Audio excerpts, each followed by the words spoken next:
Cerca Teleeuropa sul tuo Play Store o Apple Store e scarica la nostra app.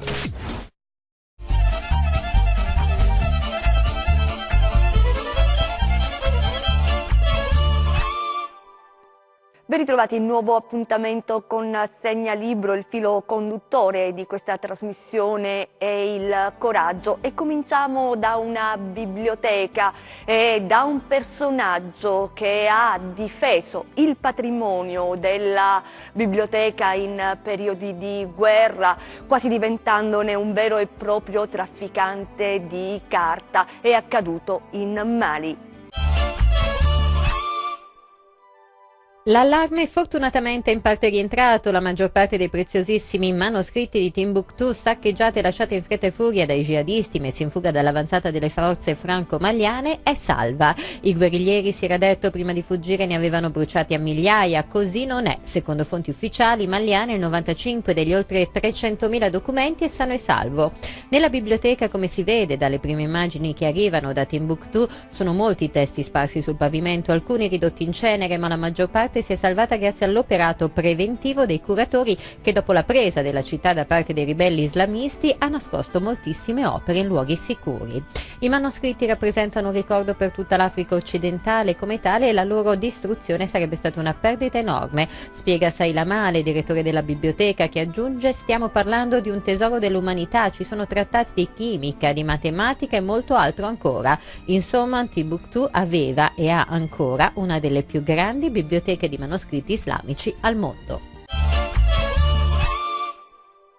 Coraggio, dicevamo, ci vuole coraggio anche per avviare dei progetti importanti, come è accaduto in Calabria per l'università, il campus di Arcavacata, che è stato un vero e proprio ascensore sociale per questa regione. Franco Bertucci, che per anni ha curato l'ufficio stampa dell'Ateneo, ha voluto fare memoria, cominciando proprio da Beniamino Andreatta.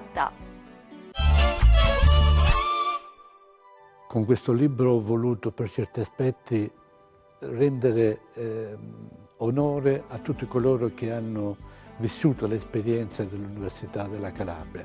Ho trascorso in essa 36 anni della mia vita e ho iniziato proprio con Beniamino Andreatta ad occuparmi dell'università, dell'assistenza ai primi 600 studenti dell'università e così via negli anni. Però voglio dire, era tempo che io dedicassi, come mi è stato suggerito e consigliato, dedicassi del tempo per raccontare queste esperienze, per raccontare questa università, che voi è uscita fuori da un grande progetto, da un grande sogno. Beniamino Andreatta, un uomo del nord che è venuto, che credeva nel sud, che credeva e ha dato tutto se stesso perché questa università rappresentasse veramente il volano di sviluppo dell'università. Certo, è una memoria di 4 anni della sua esperienza vissuta nell'Università della Calabria, le lotte che si sono fatte in quegli anni perché questo progetto partisse e certo oggi, a distanza di tanti anni, rappresenta qualche cosa di importante, rappresenta quell'occasione di riflessione e di stimolo per queste nuove generazioni per ritrovare una certa identità, per ritrovare delle radici e sulla base delle quali creare i presupposti di costruzione e miglioramento del presente, ma anche di progettualità per il futuro, rispettando quello che erano i sentimenti di allora, che erano anche sentimenti di grande impegno culturale, di grande impegno scientifico, ma anche di grande impegno umano. Ecco perché mi sembra che il modo di porsi di fronte alla politica di questa università è sì quello della partecipazione impegnata, di compiere il proprio dovere di cittadino e anche quello di dar vita a una produzione scientifica, nella convinzione che l'università possa puntare a diventare un nuovo agente delle riforme del Sud. Da questo punto di vista chiedo anche qui una cautela, partendo dalla necessità di darsi cura, di impegnarsi per una ricerca della qualità, anche nel rispetto dell'architettura. Penso che la ricerca della qualità sia importante per una università e che non esista una gerarchia prestabilita di università secondo le sedi prefettizie, che sono più importanti se di una città di 2 milioni di abitanti rispetto a una di 50.000. È ancora possibile fare di questa università quella università di cui, forse nella fantasia troppo eccitata di certi vostri pubblicisti, si parlava prima del 68.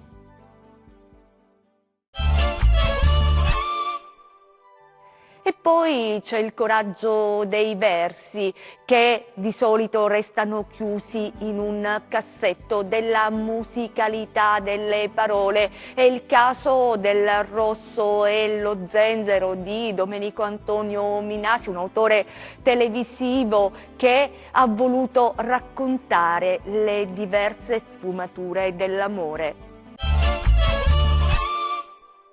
Il Rosso e lo Zenzero sono 31 poesie più le attese, sono delle poesie impersonali, non hanno la pretesa di avere un titolo, sono delle fotografie, delle istantanee sulla realtà dell'amore, una realtà oggi a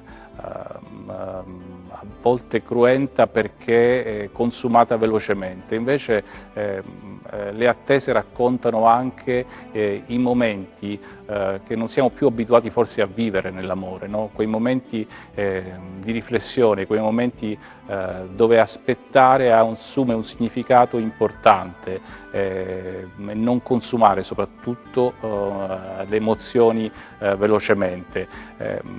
Questo libro nasce con delle collaborazioni importanti, c'è Milo Manara che ha curato la copertina, dove ci sono in questa copertina i segni più forti ed evidenti dell'amore, c'è l'attesa, la speranza, il disincanto, la passione, la gelosia. C'è una donna che morde un cuore e lo addenta ferocemente, se ne ciba e ne rimane travolta.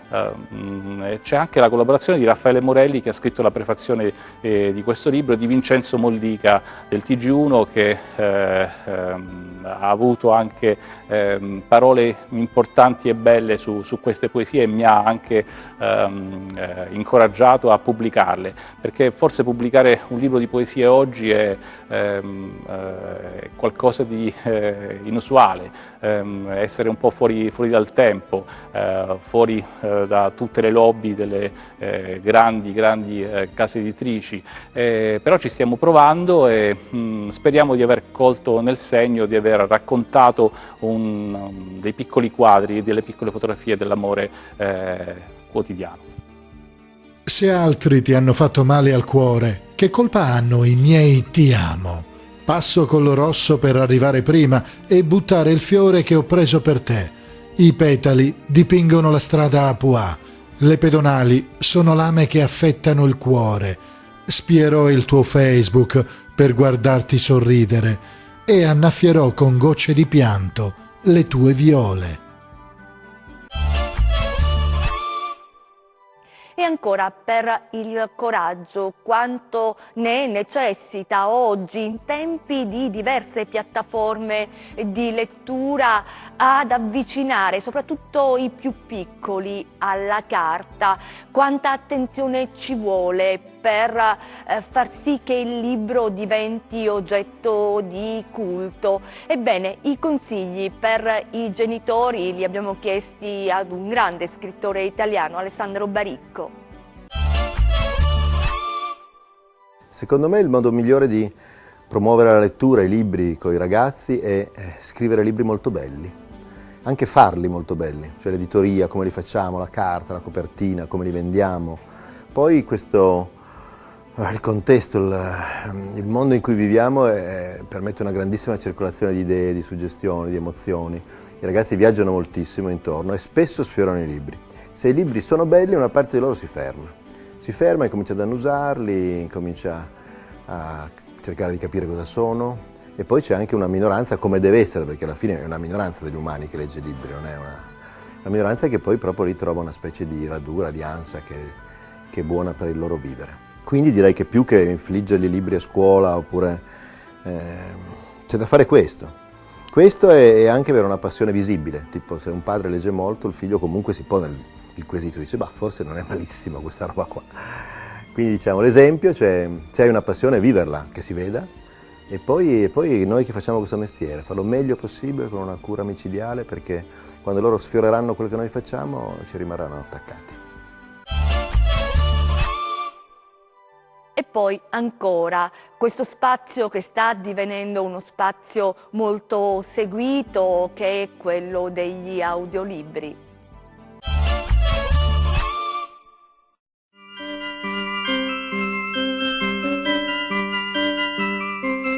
Crescevano in una fattoria, nel porcile di una fattoria, 3 graziosissimi porcellini, molto, molto, molto, molto vivaci. Un giorno, infatti, di comune accordo, decisero di abbandonare i loro genitori per andarsene niente di meno che a conoscere il mondo. Ne parlarono, infatti, alla grossissima e grassissima mamma, che rimase, bambini, rimase malissimo. Mamma, abbiamo deciso di partire. Cosa? Sì, mamma. Ce ne andiamo così il contadino padrone non ci mangia. Proprio così, mamma. E mi lasciate sola? E che cosa farò senza di voi? Ci aspetterai e un giorno ti verremo a prendere. Quando saremo diventati grandi e avremo trovato un lavoro sicuro. E detto fatto, allegri e spensierati, partirono e giunti ad un crocicchio si divisero. Uno se ne andò verso un'altissima montagna, il secondo, più pigro, si incamminò verso il piano, il terzo, sgambettando, si cacciò fra i campi. Seguiamoli tutti e 3. Che cosa capitò al primo porcellino? Questo.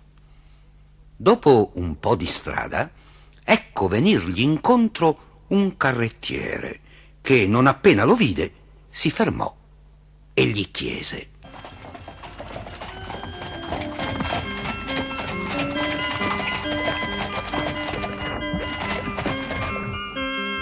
Che vai facendo, piccolo porcellino, tutto solo? Me ne vado sulla montagna, perché altrimenti il contadino mio padrone mi ucciderà e mangerà. Ma sulla montagna è molto pericoloso. Davvero? Ma certo. Su questa, per esempio, vive un lupo ferocissimo. Sta attento a non incontrarlo. Sai che ti dico? Prendi un po' di questa paglia e costruisciti una casetta, ma ricorda di chiudere bene l'uscio, perché il lupo è forte. Capito? Sì, ho capito. E vi ringrazio per la paglia. Che Dio te la mandi buona, porcellino. Arrivederci, almeno spero. Arrivederci e grazie, signore. Il porcellino si dette subito da fare e in breve la capanna bella fu ultimata. Ora quel che ci voleva era un bel riposino. Come ogni settimana la nostra classifica. Non cambia molto per la classifica questa settimana. Al 10° posto il libro di Matteo Renzi, Un'altra strada, idee per l'Italia di domani, edito da Feltrinelli. Pagine in cui l'autore, con chiarezza e senza sconti, dà forma a una nuova narrazione dell'avvenire, fermamente convinto che se l'Italia fa l'Italia non ce n'è per nessuno. 9° posto per Serotonina di Michel Houellebecq, edito da La nave di Teseo. Protagonista è un uomo che ha conosciuto la felicità e la fine della felicità. Il 46enne funzionario del Ministero dell'Agricoltura vive in un brutto appartamento a Parigi, un romanzo intriso di ironia amara. Conquista qualche posizione e si piazza all'8° posto il saggio The Game di Alessandro Baricco, edito da Einaudi, pagine di un viaggio nell'era moderna attraverso oggetti diversi dal passato, strumenti di quella rivoluzione tecnologica che ha portato, sostiene l'autore, ad un'insurrezione mentale. I pionieri di Internet si aspettavano questo risultato? La risposta la troverete leggendo. Al 7° posto Rien va plus di Antonio Manzini, edito da Sellerio, nuovo capitolo sul vicequestore Rocco Schiavone, alle prese con la scomparsa di un portavalori carico di 3 milioni di euro. La personalità del vicequestore cinico, ma con una umanità insospettabile, conquista i lettori.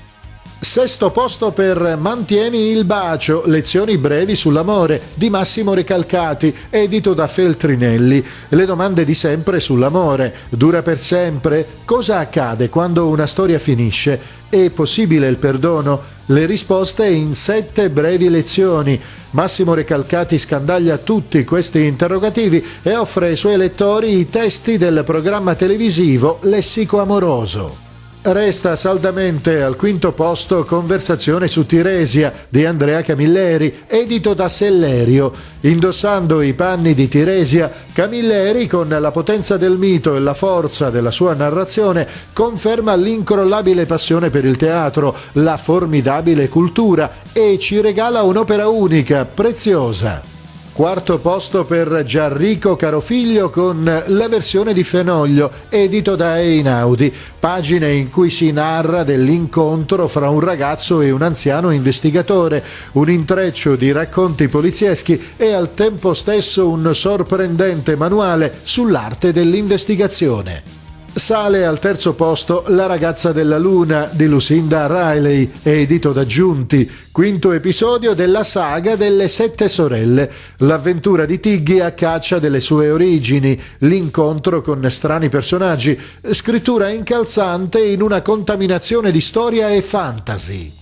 Secondo posto per Maurizio De Giovanni con Le parole di Sara, edito da Rizzoli. L'amore, le conseguenze e 2 donne al centro della storia, Sara Morozzi e Teresa Pandolfi, diverse come il giorno e la notte, sono cresciute insieme, colleghe, amiche, avversarie leali presso una delle più segrete unità dei servizi.